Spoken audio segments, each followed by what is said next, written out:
Olá pessoal, mais uma aula, professor Tiago, canal Mesquita Educação. Vamos discutir sobre pontuação parte 2. No vídeo anterior nós vimos aí o uso do ponto final, uso da vírgula, e agora nós veremos o ponto e vírgula, dois pontos, reticências, aspas, parênteses e travessão. Ponto e vírgula, qual a funcionalidade, né? Vejamos. Ponto e vírgula ele é usado exatamente para marcar ali, né, nas frases, nas orações, para marcar clareza e organização, né? O principal intuito, marca-se a clareza e organização.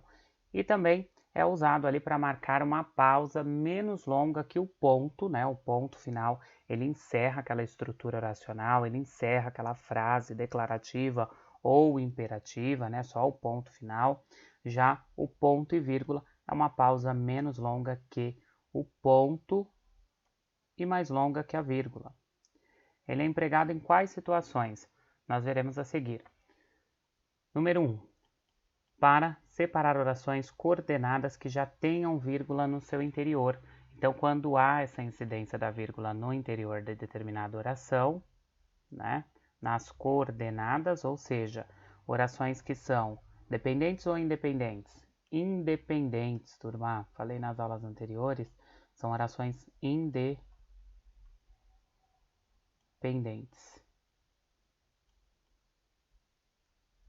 Independentes. Guardem esses conceitos, porque na prova, né, eles não vão perguntar diretamente ali o que é uma oração coordenada, uma oração subordinada, mas que vocês tenham em mente que quando nós fazemos essa separação de períodos, né, você tem lá substantivo, verbo, vírgula, ou ponto e vírgula, né, você tem uma separação em períodos, nós falamos ali que essa separação ela é independente, né? Ela é através de um período composto ali por coordenação. Vejamos o exemplo. Ó, não gostem e abrandem-se, ponto e vírgula que eu uso, ó. Marcando esse encerramento, né? Uma pausa aí, ó, menos longa que é o ponto final e mais longa que a vírgula. Dá a ideia de continuidade, ó, a ideia de continuação, haja vista que ambos os períodos, tanto aqui no primeiro período quanto no segundo, fala-se sobre o mesmo assunto. Ó, não gostem, abrandem-se, ponto e vírgula. Não gostem e quebrem-se, ponto e vírgula.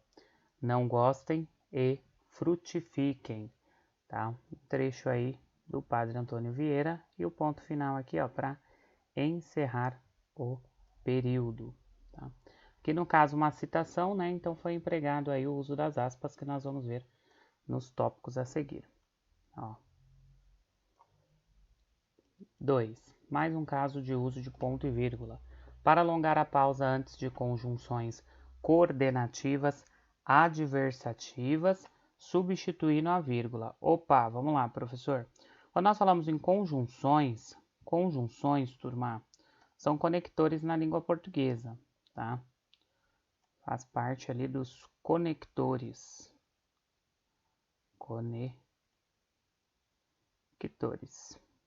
Conectores.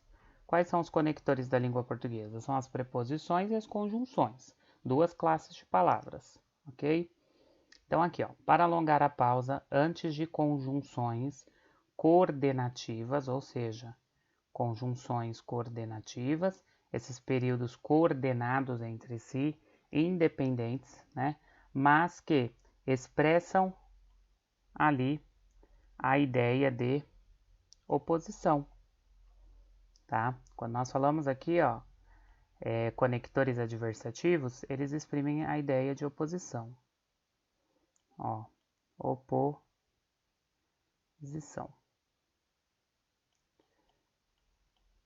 Alguns conectores que exprimem a ideia de oposição, vejamos, ó, que fazem essa substituição pela vírgula, né? Os mais comuns na língua portuguesa, ó, é o mas, porém,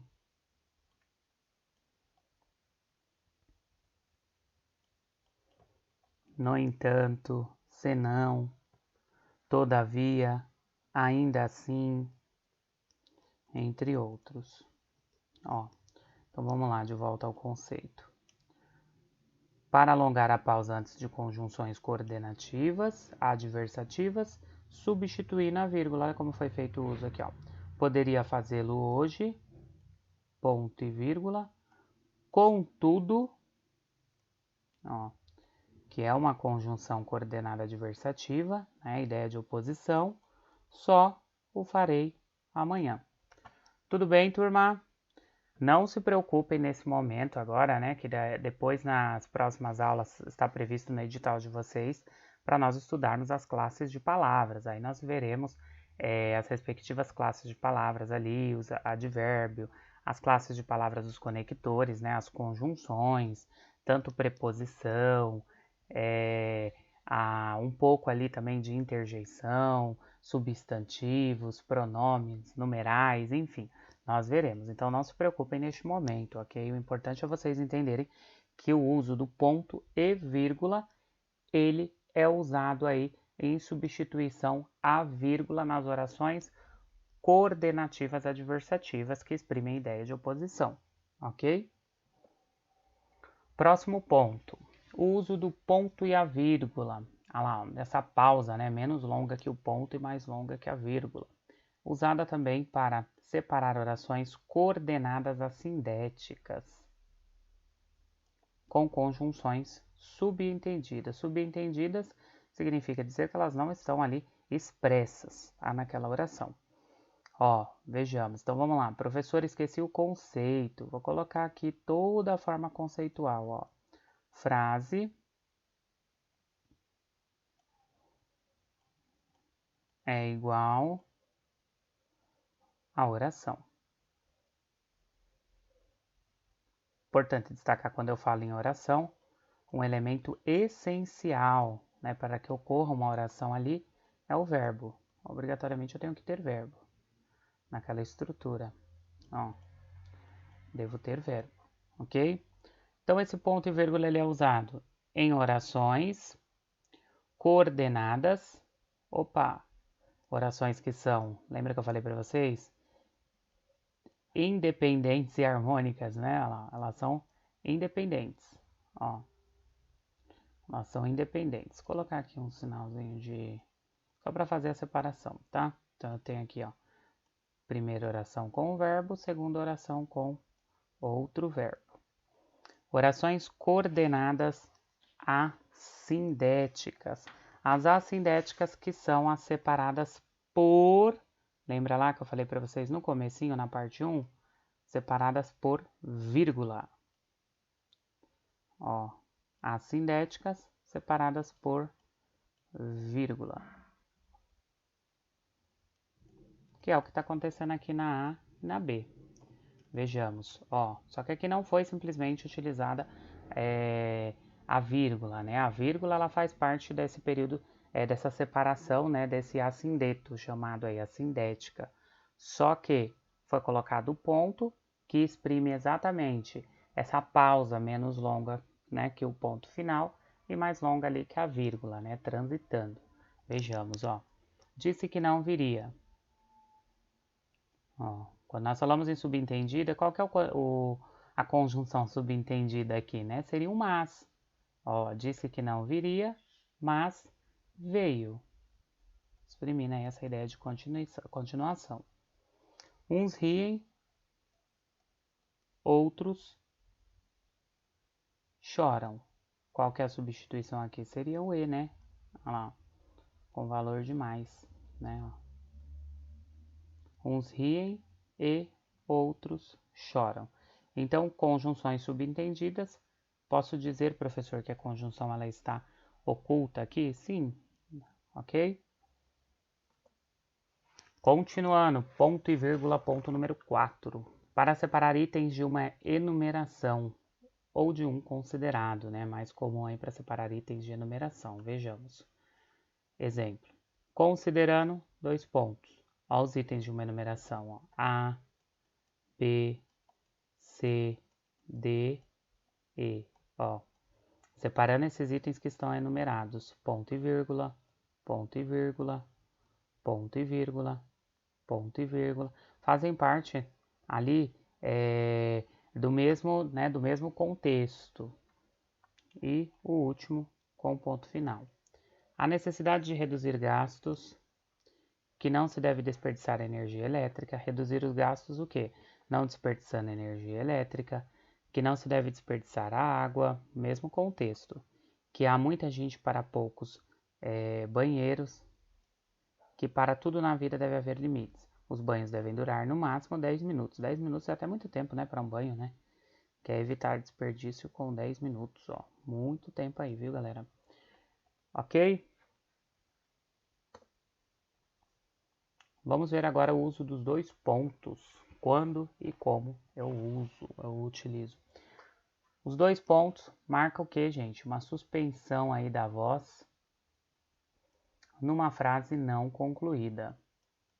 São geralmente usados para anunciar uma citação, tá? O uso desses dois pontos. Quando anunciamos uma citação, vejamos. Lembrando um verso de Manuel Bandeira, dois pontos, abre aspas, aqui é a citação literal, ó. A vida inteira que podia ter sido e que não foi, ok? Fecha aspas, ponto final. Para anunciar também uma enumeração, exemplo, os amigos são poucos, dois pontos, quais? Paulo, vírgula, Renato, vírgula, José e Antônio. Percebam que no último aqui vem um conectivo, a conjunção e, tá? E a vírgula, separando os itens, a mesma função sintática, né? Ó.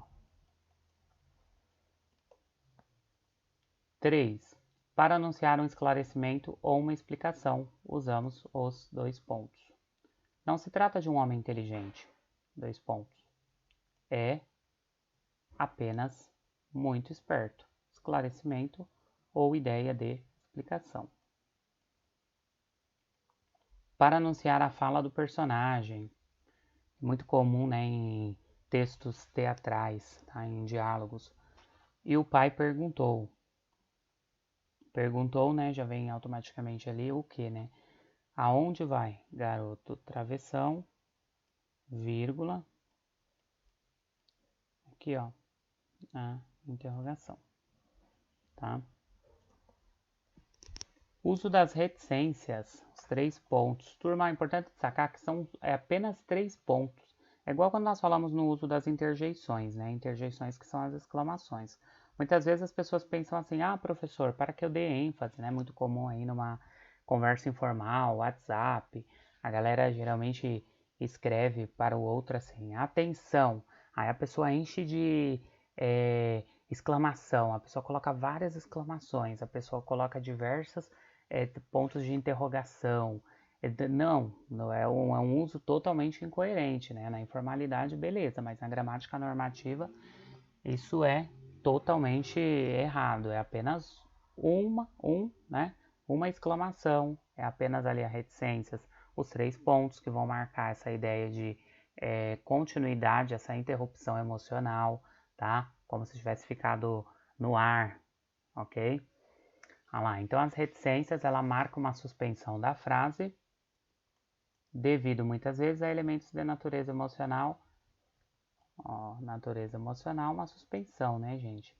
São empregadas 1. Para indicar continuidade de uma ação ou fato, deixa subentende-se que há mais coisas ali, né? Que foi feita essa pausa de uma natureza emocional ou respiratória ali, um momento de parada para que talvez numa oralidade ou até mesmo num bilhete, num texto escrito, você não agredisse, não machucasse o outro ou não falasse aquilo que está sentindo ao outro, tá? Exemplo, ó. O balão foi subindo. Ele foi subindo e ocorreu acontecer aí alguma coisa, né, nessa subida, nesse processo. 2. Para indicar suspensão ou interrupção do pensamento. Ó. E eu que trabalhei tanto pensando que, tipo assim, né, deixa pra lá, melhor não comentar, tá? E aí marca interrupção do pensamento. 3. Para representar na escrita hesitações comuns da língua falada, né, da oralidade. Ó, marca essas hesitações, né, essas emoções que são comuns na língua falada ou oralizada. Vejamos. Não quero sair porque eu não estou com vontade. Para realçar também uma palavra ou expressão, ó, não há motivo para tanto choro, ok? Vamos lá para mais um ponto, né? Olha lá, as aspas. As aspas são empregadas nas citações ou transcrições, galera. Muito cuidado. Exemplo, como Carlos Drummond de Andrade, vírgula, perdi o bonde e a esperança. Ó, marca aqui no caso, ela marca uma citação literal, ok? Uma literalidade. É como se você, na escola, né, no colégio muito comum, o professor fala, olha galera, vamos fazer um fichamento. Aí, geralmente, o fichamento, o aluno ele copia todo aquele texto, né, do livro ali na literalidade. Literal sem modificar nenhuma palavra, ok? E aí marca ali a aspas naquele início, né, daquela cópia e a aspas lá no final, quando é totalmente literal, tá? Também são usadas as aspas na representação de nomes de livros e legendas. Vejamos, ó. Camões escreveu Os Lusíadas, para marcar o título, né, galera? Os Lusíadas no século XVI. 3. Para destacar palavras que representam estrangeirismo, eu uso aspas, vulgarismos, ironia. Olha lá, ó. Assistimos a um belo show. Show, né, uma palavra estrangeira, mas que hoje já foi aportuguesada, né? Faz parte do repertório da língua portuguesa. Assistimos a um belo show de cores. É um carinha, ó, ironia marcando aqui, né? Um carinha inconveniente. Mas que beleza! Sujou a roupa, né? Ó, beleza empregada aí no sentido de tipo, se for substituir, né? Tipo assim, né? Mas que merda, sujou a roupa, sei lá. Continuando aí, galera, vamos lá. Parênteses, que também é apenas um, viu, gente? Não tem a necessidade de você estar lá na sua dissertação, na sua redação, você colocar várias marcações, tá? Senão se torna um erro. Tem a função de intercalar no texto qualquer indicação acessória ou até mesmo uma ideia de explicação, tá? São geralmente empregados, número 1, para separar qualquer indicação de ordem explicativa. Exemplo, ó, zeugma é uma figura de linguagem que consiste na omissão de um termo, geralmente um verbo. Aqui, ó, parênteses marcando o que? A explicação, que já apareceu anteriormente na frase. Para separar também um comentário ou uma reflexão. Exemplo, era um momento de falar. Sua voz ecoava para além das paredes. Pelo seu jeito quieto e franzino, não se podia imaginar tamanha eloquência.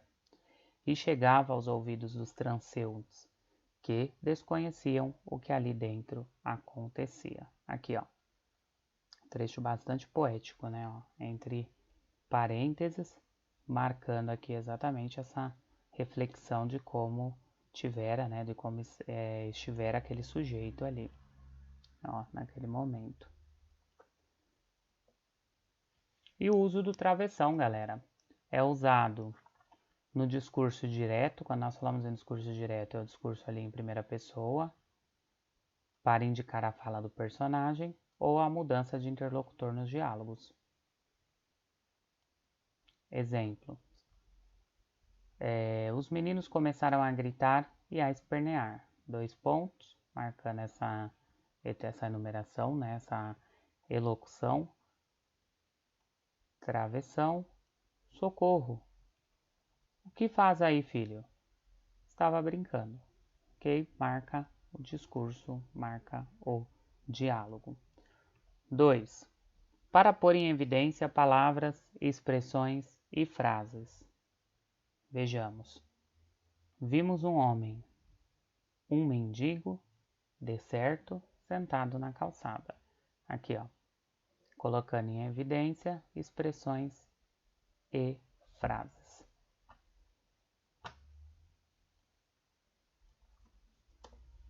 Ok, pessoal? Muito obrigado pela sua participação. Se inscreva no canal, continuem estudando. Força, foco e determinação.